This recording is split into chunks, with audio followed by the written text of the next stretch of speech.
ஆன்மீகத்தின் வழி நடக்கும் அன்பு உள்ளங்கள் அனைவருக்கும் வணக்கம். எல்லாம் நன்மைக்கே. உங்கள் மனசு போலவே எல்லாமே நல்லதாகவே நடக்கட்டுங்க. அந்த வகையில் இந்த மாதம் வைகாசி பிறந்தாச்சு. இந்த மாதத்தை பொறுத்த வரைக்கும் ரொம்பவே அற்புதமான மாதம். ஒவ்வொரு மாதமும் ஸ்பெஷல் தான், இருந்தாலும் இந்த வைகாசி மாதத்துக்கு கூடுதல் ஸ்பெஷல் இருக்குங்க.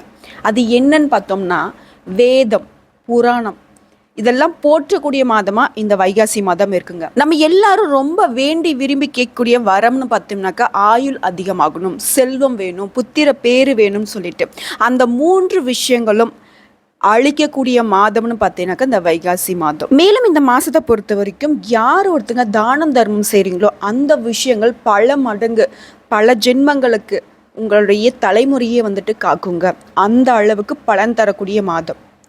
அதாவது முக்கியமான ஒரு விஷயம் என்னன்னாக்கா, இந்த மாதத்தில் தான் தேவர்களும் அசுரர்களும் சேர்ந்து பாற்கடலை கடைந்து அமுதம் வெளிப்பட்ட மாதங்க.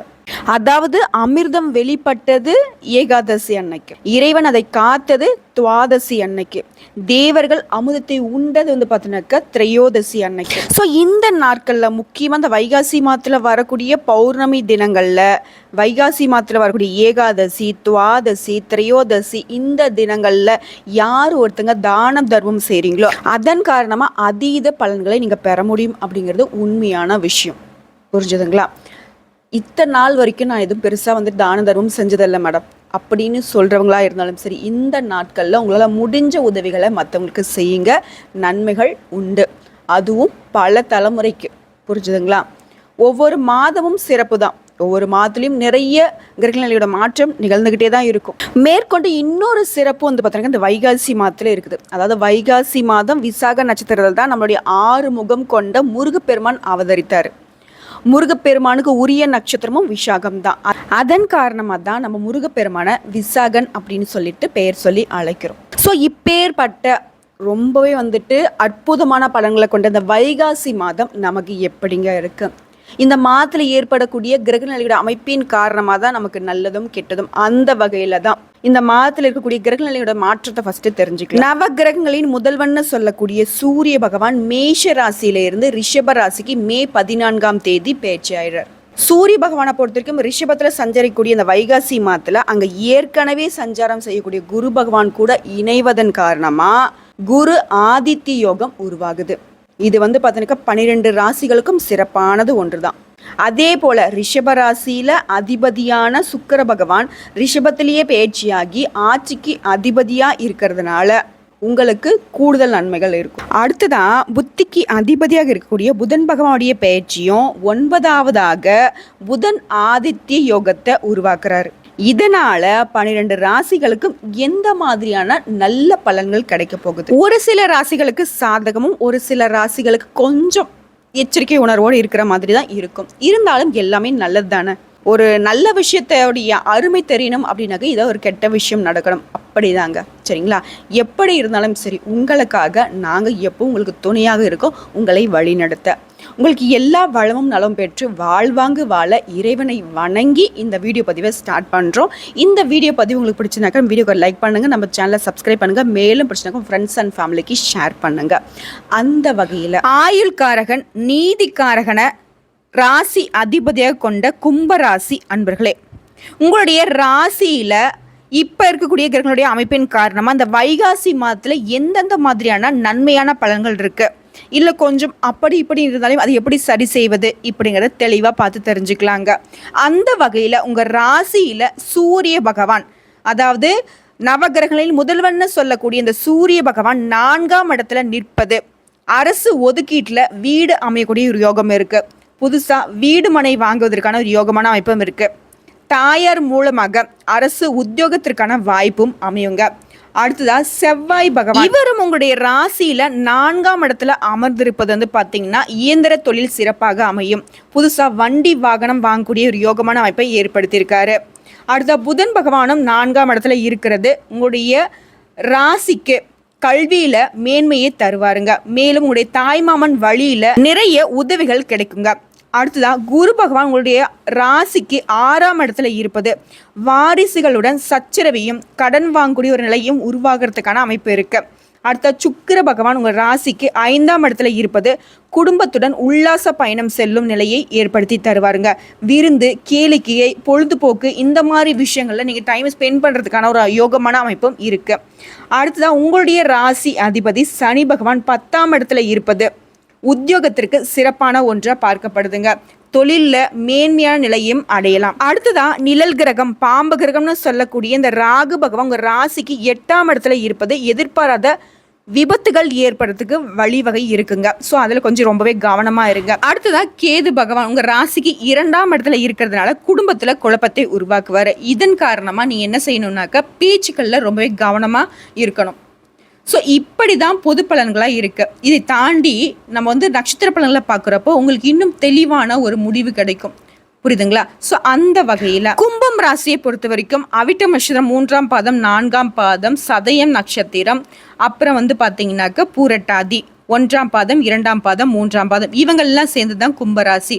அந்த வகையில் முதல் நட்சத்திரமாக இருக்கக்கூடிய அவிட்டம் 3ஆம் பாதம், 4ஆம் பாதம் உங்களை பொறுத்த வரைக்கும் தொழில்காரகனான சனி பகவானையும் தைரியக்காரகனான செவ்வாய் பகவானுடைய அம்சத்தில் பிறந்த நீங்கள் பொதுவாகவே உழைப்பால் உயரக்கூடிய அமைப்பில் தான் பிறந்திருக்கீங்க. உங்களுக்கு இந்த வைகாசி மாதம் உங்களுடைய முயற்சிக்கேற்ற பலன்களை வழங்கக்கூடிய மாதமாக பிறந்திருக்குங்க. உங்களுடைய ஜென்ம ராசிக்குள்ள சஞ்சரிக்கூடிய சனி பகவான் 3ஆம் இடத்துல, 7ஆம் இடத்துல, 10ஆம் இடத்தை பார்க்கறதுனால உங்கள் தைரியத்தில் குறை பண்ணுவார். வாழ்க்கை துணைக்கிட்ட பிரச்சனையை ஏற்படுத்துவார். நட்பு வட்டாரத்தில் சங்கடத்தை ஏற்படுத்துவார். தொழிலில் முன்னேற்றம் இல்லாமல் பார்த்துப்பார். மேலும் நிறைய சங்கடங்களை கொடுத்துக்கிட்டு வந்தாலும் இதற்கு அப்படியே உங்களை காக்கும் கரங்களாக இருக்கக்கூடிய குரு பகவான் வந்து உங்கள் ராசியில் 4ஆம் இடத்துல சஞ்சரிக்கிறதுனால உங்கள் ஜீவனஸ்தானத்தை பார்க்கறதுனால தொழிலில் முன்னேற்றம் அடைவீங்க. வருமானம் அதிகரிக்கும். வேலை தேடிக்கிட்டு இருக்கீங்க, ரொம்ப நாளாக வந்து சரியாக வேலை அமையல, இல்லை வேறு ஏதாவது நல்ல வேலைக்கு ட்ரை பண்ணிட்டுருக்கீங்க, நல்ல வேலை கிடைக்கும் நீங்கள் எதிர்பார்த்த சம்பளத்தில். அடுத்ததான் மாதத்துடைய பிற்பகுதியில் செவ்வாய் பகவான் உங்கள் ராசிக்கு 3ஆம் ஆட்சியாக சஞ்சரிக்கிறதுனால உங்களுடைய முயற்சிகள் எல்லாமே வெற்றியை கொடுக்கும். தடைப்பட்ட செயல்கள் எல்லாமே நடந்தேறும். அரசியல்வாதிகளாக இருக்கீங்கனாக்கா இந்த காலத்தில் உங்களுடைய தலைமைக்கு நீங்கள் கட்டுப்பட்டு நடந்தீங்கனாக்கா உங்களுடைய விருப்பங்கள் எல்லாமே நிறைவேறுங்க. அடுத்த பணி ஆட்களுக்கு இதுவரைக்கும் இருந்த சங்கடங்கள் எல்லாமே நீங்க போகுது. வியாபாரம், தொழிலில் ஏற்பட்டிருந்த தடைகள் விலகும். வாக்குஸ்தானத்துல ராகு பகவான் சஞ்சரிக்கிறதுனால உங்களுடைய பேச்சுக்கள்ல ரொம்ப கவனம் தேவை. என்ன வார்த்தை பேசுறோம் அப்படிங்கிறதுல உங்களுக்கு நின்று நிதானிச்சு பேசுங்க. புரியுதுங்களா? அடுத்தா வரவு செலவுகள்லையும் எச்சரிக்கை வேணுங்க. வரவு தான் இருக்கே அப்படின்னு சொல்லிட்டு தாம் தூம்னு செலவு பண்ணால் பின்னாடி பெரிய செலவு ஒன்று வந்து நிற்கும். அப்போ வந்து பார்த்தீங்கன்னாக்கா நம்ம கடன் வாங்கக்கூடிய ஒரு சூழ்நிலை ஏற்படும். அப்படியே நம்ம கடன் கேட்டாலையும் கிடைக்கக்கூடிய அம்சத்தில் இருந்தால் பரவாயில்ல. அப்படி கிடைக்கல அப்படின்னாக்கா அந்த சமயத்தை சமாளிக்கிறதுக்கு நம்ம ரொம்பவே கஷ்டப்பட வேண்டியிருக்கும். ஸோ இதுலேயும் வந்து பார்த்தீங்கன்னாக்கா நீங்கள் ரொம்ப கவனமாக இருக்கணும். அடுத்ததான் பெண்களாக இருக்கீங்க அப்படின்னாக்கா உங்களுடைய விருப்பங்கள் எல்லாமே இந்த மாதத்தில் நிறைவேறுங்க. உங்களுடைய வாழ்க்கை துணையை அனுசரித்து செல்வது ரொம்ப நல்லது. உங்களுடைய உடல் ஆரோக்கியத்திலையும் நீங்கள் கவனம் செலுத்துவது ரொம்ப அவசியங்க. விவசாயிகளாக இருக்கீங்க அப்படின்னாக்கா உங்களுடைய உழைப்பு அதிகரிக்கும். அதுக்கு தகுந்த மாதிரி ஊதியமும் கிடைக்க தான் செய்யும். இருந்தாலும் அதிகமாக நீங்கள் உழைப்பு போடுற மாதிரி ஒரு அமைப்பு இந்த காலகட்டத்தில் இருக்குது. அடுத்த மாணவர்களாக இருக்கீங்க அப்படின்னாக்கா உங்களுடைய மேற்கல்வி முயற்சிகளில் கவனம் செலுத்துவது ரொம்பவே அவசியம். என்ன படிக்க போகிறோம், நம்மளுடைய ஃப்யூச்சர் எப்படி இருக்க போகுது, எதுக்கு சம்மந்தமாக நம்ம படித்து எதுக்கு நம்ம வேலைக்கு போக போகிறோம் அப்படிங்கிறதுல ஒரு தெளிவு இருக்கணும். அவங்க சொன்னாங்க இவங்க சொன்னாங்க அப்படின்னு சொல்லிட்டு நீங்கள் பாட்டு கேர்லெஸ்ஸாக உங்களுடைய படிப்பை சூஸ் பண்ணிட்டீங்க அப்படின்னாக்கா பின்னாடி சங்கடங்களை சந்திக்க வேண்டி இருக்கும். புரியுதுங்களா? அடுத்தா சந்திராஷ்டமம் எடுத்துக்கிட்டனாக்கா இந்த மாதத்தில் வந்து பார்த்தீங்கன்னா உங்களுக்கு முடிஞ்சிடுச்சுங்க. மே 19 முடிஞ்சிடுச்சு. ஸோ அதிர்ஷ்டமான நாட்கள்னு எடுத்துனாக்கா வரக்கூடிய 25, 27, ஜூன் 8, 9 இந்த நாட்களில் அதிர்ஷ்டமான காரியங்களை செய்ய பயன்படுத்திக்கோங்க. உங்களை பொறுத்த வரைக்கும் பரிகாரம் அப்படின்னு பார்த்தோம்னாக்க அனுமனை வழிபட்டால் தடைகள் அனைத்தும் விலகும்.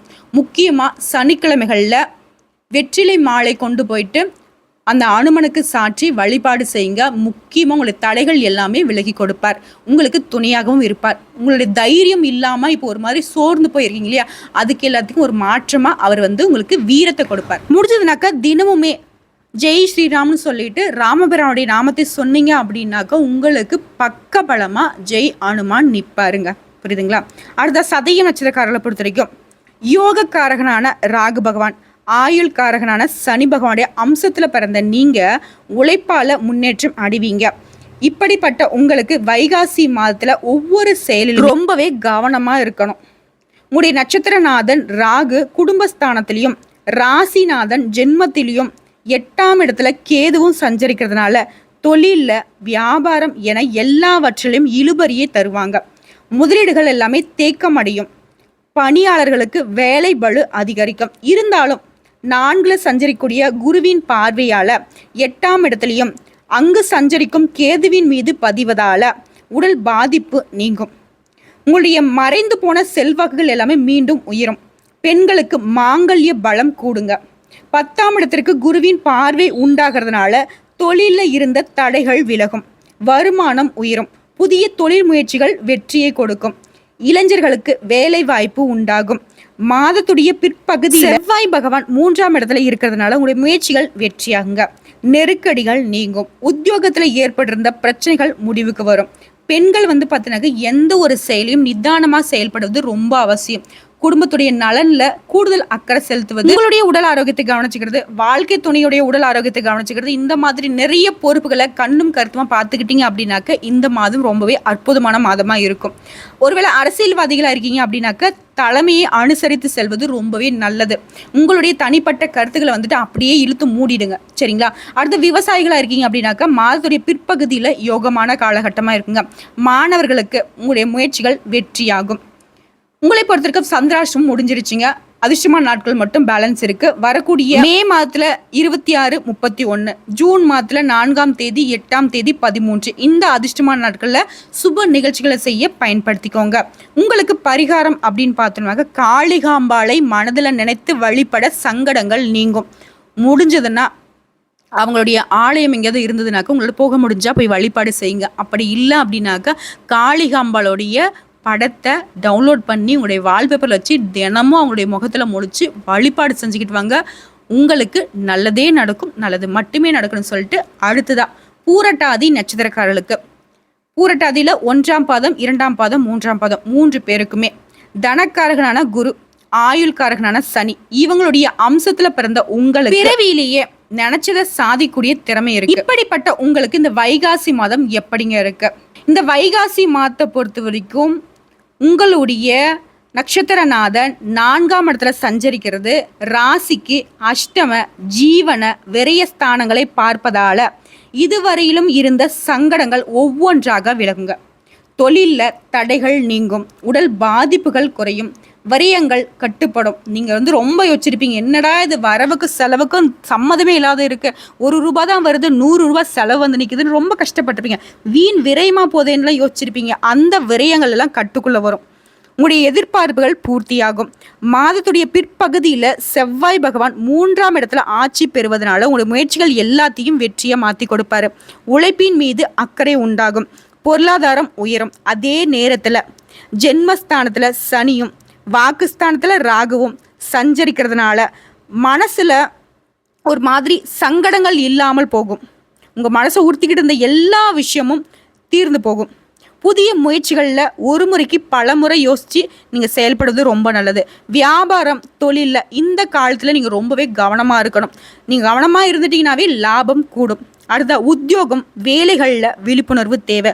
முக்கியமாக ஏதாவது பார்த்தீங்கன்னாக்க ஃபைல்ஸ் ஹேண்டில் பண்ணிகிட்ருக்கீங்க, முக்கியமான ஆவணங்களை நீங்கள் தான் பார்த்துட்ருக்கீங்க அப்படின்னாக்க கண்ணும் கருத்துமாக இருங்க. உங்களுடைய வேலைன்றது உங்களுக்கு பார்த்தீங்கன்னாக்க ரொம்ப முக்கியமான ஒரு விஷயமா பார்க்கப்படுது. எந்த அளவுக்கு நீங்கள் கஷ்டப்பட்டீங்களோ அதையெல்லாம் ஒரே நொடியில் காணாமல் போக்கிடுவாங்க இந்த காலகட்டத்தில்.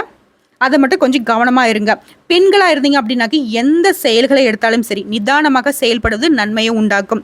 வாழ்க்கை துணைக்கிட்ட வீண் விவாதம் வேண்டாம், அனுசரித்து நடந்துக்கோங்க. முக்கியமாக பார்த்தீங்கன்னா அரசியல்வாதிகளுக்கு நீங்கள் எதிர்பார்த்த பொறுப்புகள் சேரும். விவசாயிகளுக்கு உங்களுடைய சூழ்நிலையை உணர்ந்து செயல்படுவதால் லாபம் அதிகரிக்கும்.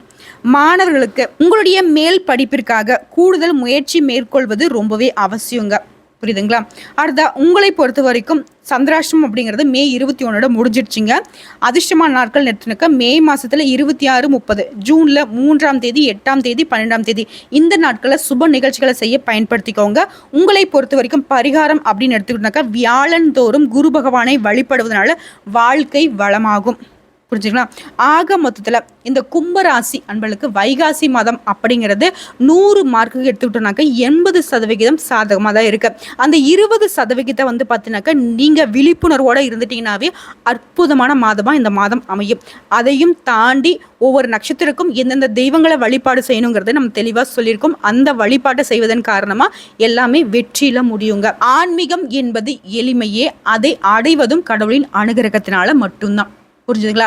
உண்மையான பக்தி, உண்மையான நம்பிக்கையோட கடவுளை வழிபாடு செஞ்சுட்டு ஒவ்வொரு நாளையும் கடந்து போங்க. கடவுள்கள் உங்களுக்கு துணையாக வருவாங்க.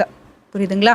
இந்த வீடியோ பதிவு உங்களுக்கு பிடிச்சதுனாக்கா வீடியோக்கு லைக் பண்ணுங்க, சப்ஸ்கிரைப் பண்ணுங்க. மேலும் ஏதாவது சந்தேகங்கள் இருந்தது அப்படின்னா கமெண்ட் பாக்ஸில் பதிவிடுங்க. உங்களுடைய கமெண்ட்களுக்கு ஒவ்வொன்றுத்துக்கும் உடனடியாக பதில் தெரிவிக்கப்படும். வேற ஏதாவது உங்களுக்கு ஆன்மீகம் சம்மந்தப்பட்ட சந்தேகங்கள் இருந்தாலும் சரிங்க, கமெண்ட் பாக்ஸில் கேளுங்க, உங்களுக்கு பதில் தெரிவிக்கப்படும்.